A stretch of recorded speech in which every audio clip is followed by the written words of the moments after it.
Hi, today we will discuss MLA, or the Modern Language Association Style uh, Guide for Writing.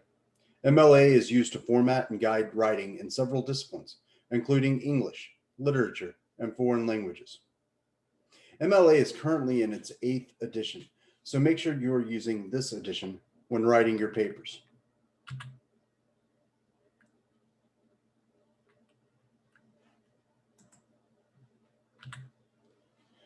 The first thing you should always consider in MLA is formatting.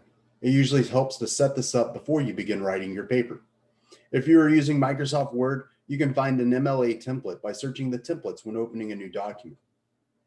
MLA papers should use 12-point Times New Roman font. All lines should be evenly spaced through the paper with no extra space after paragraph breaks. Your last name and page number should appear in the upper right corner in the header. A heading should be aligned left below the header on the first page, and it should consist of your name, your professor's name, the course and section number, and the date.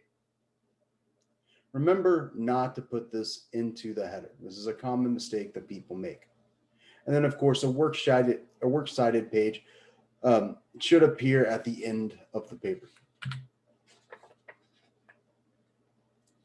MLA includes a few rules for ensuring success as a writer. You should employ formal language at all times.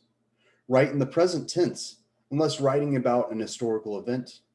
The Oxford comma should always be observed, which is a personal pet peeve of mine. And finally, MLA has joined other writing styles in recognizing they, them, and their accepted as singular pronouns.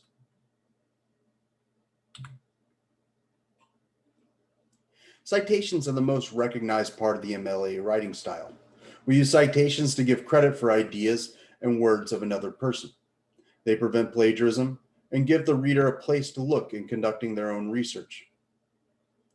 This helps develop both logos and ethos in your paper. Remember that any idea, even if you are not directly quoting an author, should be cited. If you aren't sure whether or not it should be cited, always err by giving a citation.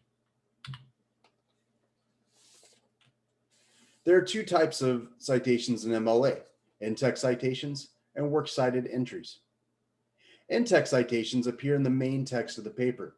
They appear in parentheses at the end of a sentence where a source is used.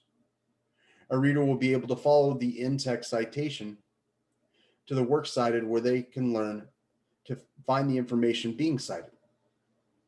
At the basic level, in-text citations follow the format pictured here. Inside parentheses, the author's last name and the page number on which the source information can be found.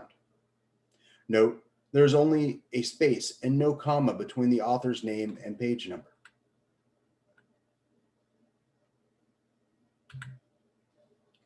The works cited should appear on its own page at the end of the paper. It should always be titled Works Cited. Each source is listed in alphabetical order. These entries guide the reader to the place where you found the source information. Each entry should be double spaced and use hanging indents as pictured here. Remember to use quotation marks around smaller titles like news articles, episodes of TV shows, or songs on an album. Use italics for larger containers, such as journals, books, albums, anthologies, and movies. Works cited entries should follow this order. If an order does not have all of the categories depicted, leave that portion out. Visit a resource such as MLA or Purdue OWL for specific standards for whichever type of source you are citing.